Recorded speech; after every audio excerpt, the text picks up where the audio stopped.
অনেক ছেলেরা ঈদ আসলে সিল্কের পাঞ্জাবি পরে আসে না নাই? আমার যুবক ভাইরা, সিল্কের পাঞ্জাবি এই ফ্যাশনটা তোমাদের জন্য হারাম। যুবকরা হাতে স্বর্ণের আংটি পরে, গলায় চেইন পরে, মেড অফ গোল্ড, স্বর্ণ দিয়ে বানানো যে কোনো জিনিস ইউজ করা, তারপরে সিল্কের কোন জামা পরা ছেলেদের জন্য হারাম করেছে কে? ছেলেদের জন্য চুরি পরা হারাম করছে কে?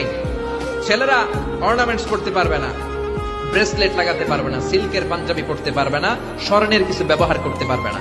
এছাড়া তুমি তোমার নাভি থেকে হাঁটু পর্যন্ত ঢেকে সব ধরনের ফ্যাশন তুমি নিতে পারো। নতুন একটা ফ্যাশন এসেছে, চুলের এই দুই দিকে একেবারে মাথার সাথে মিলায় চুল কাটে আর এদিক দিয়ে ঘোড়ার মতো রাখা আছে না নাই? এগুলো কোনো মুসলমানের ছেলে এই হেয়ার কাটিং কাটতে পারে না। চিল্লা এবারে ঢেকিরা। এরপর ট্যাটু লাগায় অনেকে, ট্যাটু চিনেন? এই ট্যাটু লাগালে কোনো ইবাদত তোমার কবুল হবে?